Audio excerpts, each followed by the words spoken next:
Hello you guys, welcome back to my channel. Let's just jump right into it because we haven't done an update in a hot minute and we're sitting in our new comfy chair. This is gonna be like the filming space, or at least I'm hoping. I made like a cozy nook in my bedroom. Just need to get like a lamp and maybe like a picture here. We will see. However, we have a surgery date, as you might have heard at the beginning of this video, and I am so excited. I'll tell you at the end though, because there's a lot to catch up on together.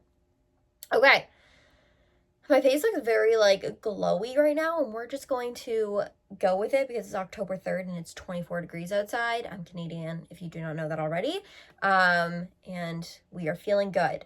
So first things first, we have a labral hip tear. I am at the ripe age of 25 and we are having official surgery.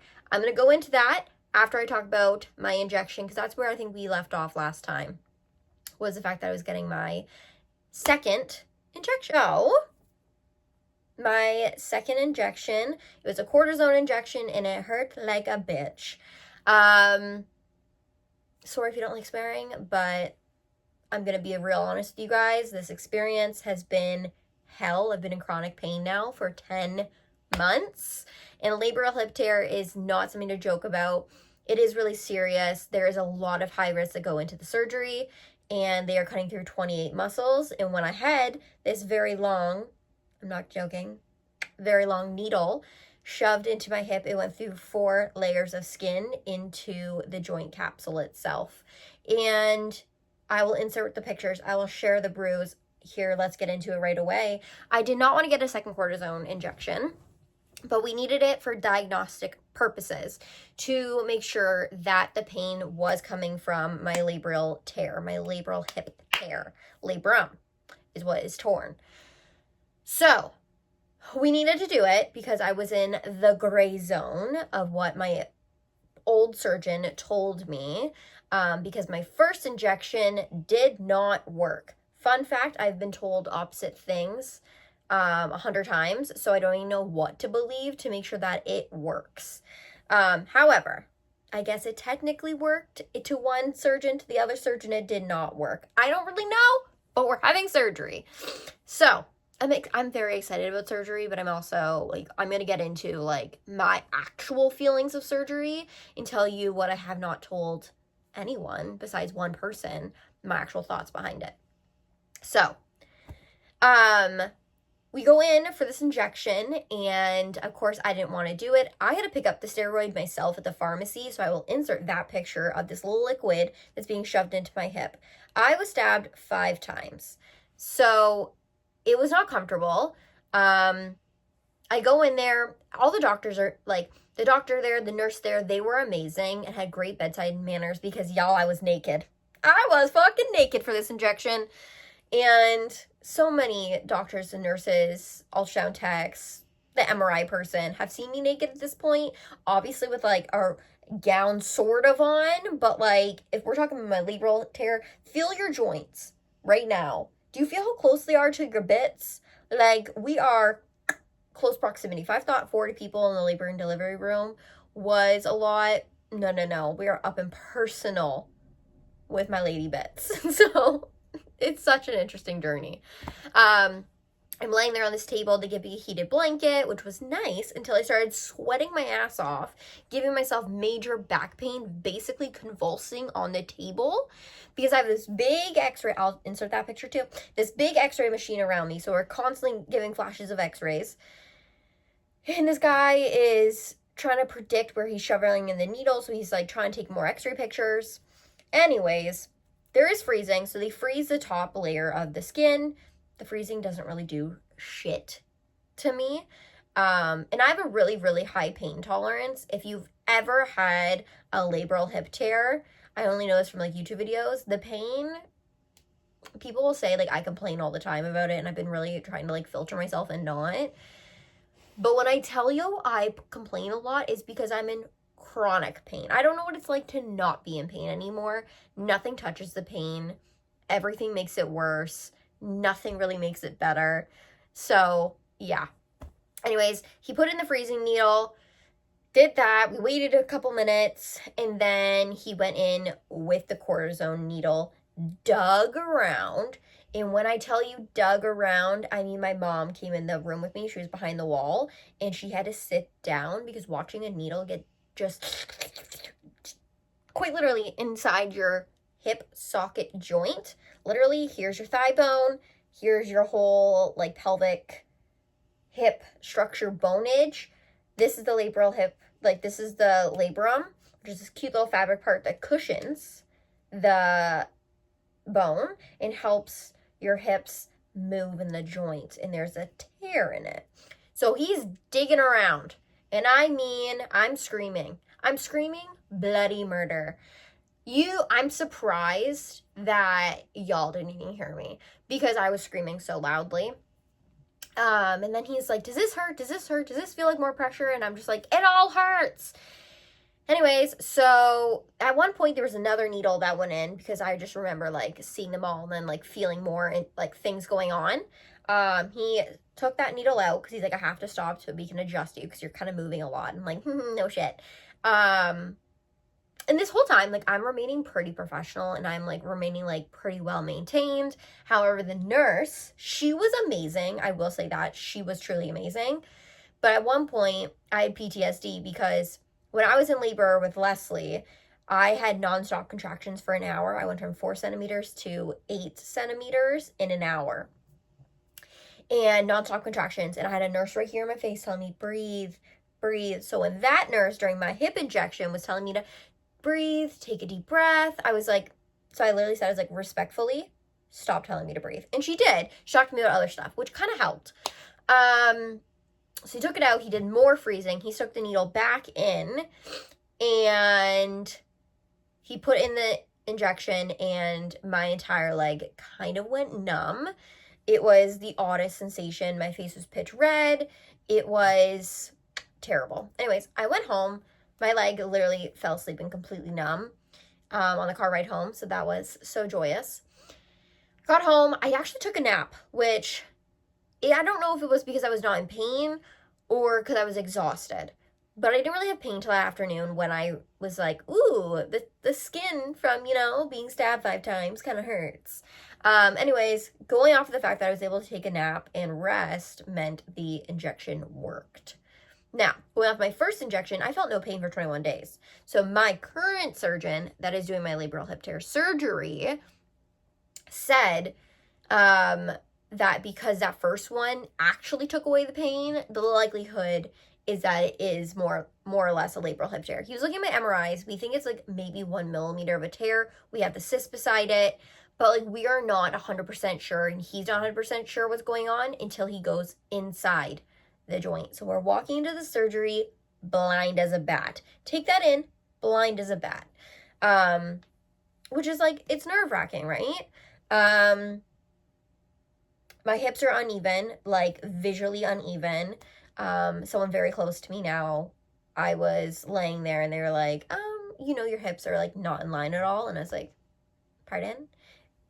Hand on hips, you could feel just how unaligned they are. So anyways, I'm going to osteo to help with my back pain because that's been a massive side effect to all of this. I was working full time basically from my injury onward until June. Then I had 2 months off of work. I'm officially written off now of work. Bittersweet, but I only have 2 weeks of surgery. So in one aspect, I'm like, you know what? Put me off because I've been only able to work. I'll get into that. So yeah, during like a couple weeks into July, when my adrenaline finally started to wear off, I realized I was in more pain than I thought I was. My knees lock up and give out on me. Like there's been a few times I fall into the floor because my knees just give up. And it's just because I put too much pressure on my like forward when I'm walking to overcompensate. So I go to osteo for my back pain, which there's a lot of back pain all over my back. So I've had a massage. I've, like I said, gone there. She's adjusted my back quite a few times to make me feel good and better. It's kind of like going to the chiropractor, but it's more like breathing and smooth and soft pacing, making sure that your body's aligned. So that's been a massive out-of-pocket expense. However, the best thing ever. And so, yeah, there's that. My knees all things. And I haven't been able to work. I'm only supposed to be going off of my kinesiologist, my physical therapist. They told me, hey, you should only be working half days. So that's kind of what I said to work. And because I'm a supply again this year, I don't have an LTO or a permanent position. There was no permanent positions this year, unfortunately. They wanted me to work half days.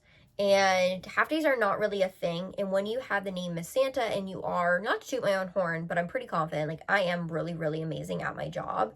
And I love my job so dearly that I get requested a lot for full days. And I only accept full days that I'm requested for or did. But then I'd be limping in so much pain for 3 days afterwards that it's almost like not even worth it. So I'm officially written off now. Day to day, I just try to manage my pain, and I do push myself far too often. But now that my surgery is, are you ready?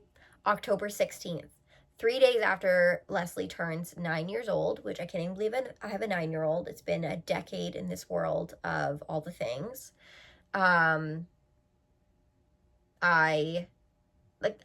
That's a whole other separate subject that I get really emotional about. Obviously, I have never been through a massive surgery. I've taken care of many family members at this point that have had crazy intense surgeries. But in my case, I'm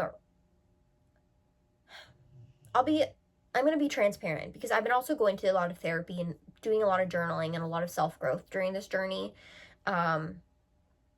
And just like as of recently, like a lot of things have been brought up that I'm like, you know what? I want to walk out of this healthier, better, physically, mentally, emotionally, and better for Leslie, better for a significant other one day, better for myself, most importantly, that this surgery is extremely high risk. It might be arthroscopic, which means just like pencil-sized pinholes in my hip. But he's cutting through 28 muscles, and he's going basically down to my skeleton. Like, he is seeing my bone. And we're gonna fix whatever in there. I had to give consent that he could fix anything in there that needs to be fixed. So the labral tear, which I think is gonna be worse when he gets in there than we anticipate, because my MRI is back in March, and I think I have a posterior tear versus, I forget what it's called, but it's in the front. And it's at the 2 o'clock part, and he pointed on my hip exactly where he thinks the tear is. And I was like, that's where I feel the pain. That's exactly where, like, I've said my tear is. And he was like, well, that's reassuring to know, but I also think it's going to be worse. And I also think maybe it's posterior. That's why we haven't really been able to see it on an MRI or an ultrasound or anything. When I did my first injection, the ultrasound tech was like, I can see something here. The recovery's long. I'm looking at 6 months recovery. So that's heavy. I'll be on crutches. I'll have a big, huge, massive brace that I wake up to on my body. The surgery's pretty intense. I had to pop my leg out of the socket itself, which we've been kind of doing, and I feel a lot of relief because it takes a lot of the pressure off all my tendons and muscles around the area. So yeah, I'm not scared about that part. Again, I'm having surgery. I'm going under anesthetics, anesthesia, and that makes me nervous because when I had my wisdom teeth removed, my blood pressure went all the way down and they couldn't wake me up for an hour. So I didn't die, but like they just were really struggling to wake me up. So I'm nervous. I'm anxious. I have my pre-op appointment next week, and I have this like 4-page questionnaire that I've had to fill out, and it's a lot, you guys. Like, I'm not scared about surgery. I'm not. Like, I trust my surgeon. I have really good vibes with him.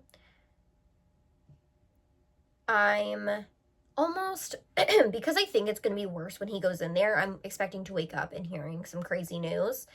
But I did request pictures of my body, of the inside of my hip for you guys. I'm so excited for that because I'm a crazy person. I want to see all these imaging. I want to see all the images. I'm like, what did he fix? And how bad was the tear? Or how little was it? Or whatever. So it's interesting. Emotionally, I'm gonna try to do this without crying. It's really hard. Yeah. I'm a little Miss Independent. I think that's also maybe, and like, not to go too far into it, but like, that's also kind of why I've always, not always, but like, I've seen the desire for a man in a relationship in my life, because I am Little Miss Independent and I do everything on my own. And I don't want to. I don't want to. I have to, but I don't want to anymore.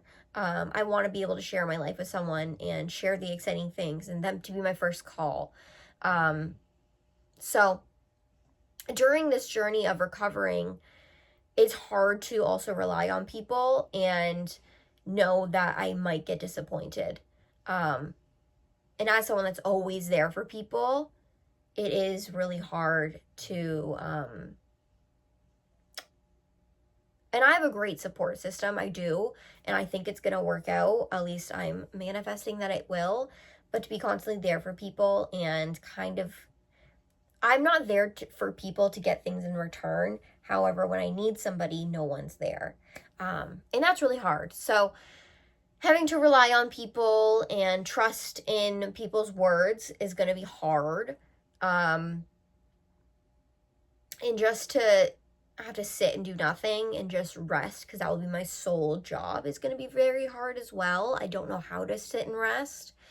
I don't know how to take a step back and not have control over stuff, because the only thing I could control is myself and my plan and what my next step is. So there's a lot that goes into it. I feel like emotionally, this is going to be a lot harder than the physical aspect, because I am in my prime, 25. I've lost quite a bit of weight recently. My pain's been higher, so I haven't really had a big appetite, but I've lost a bunch of weight. I'm still going to physical therapy. I have physical therapy the day before surgery, and I go in there 1 week after surgery.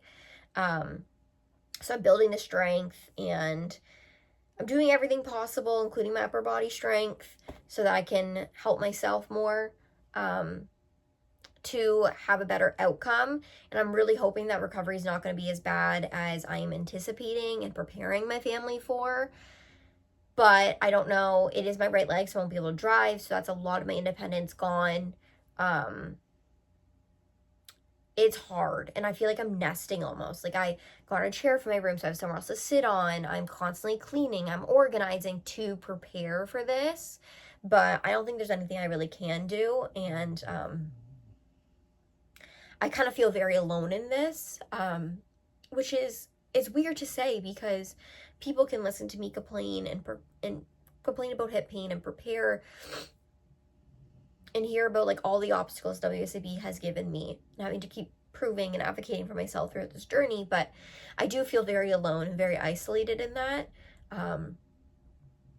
And I don't know if my feelings are completely, like, I know that my feelings are valid and whatever I'm feeling is valid, but the reassurance that also needs to come from myself and having confidence, which I have a lot of confidence, but I've never walked this path before. So it's been hard. But in 2 weeks, in 13 days, I think it's 13 days or maybe 14, I don't know anymore, I'll be having surgery. And it's hard, but it's also hard because I have a whole child to look after, and I don't want her to see me in that much pain. I don't want her to see me in that position. Obviously, shit happens, but yeah, I feel like I just need a hug, and like, to know it's gonna be okay, and I know it will, but I still need that reassurance that it's gonna be okay, because I feel really overwhelmed right now with a lot of emotions, and not fear of this surgery, because that's not even close to what I'm afraid of. It's the after. And I don't want people to think I'm milking my injury or anything. And I think that is something that's very hard for me. So anyways, I didn't want to cry.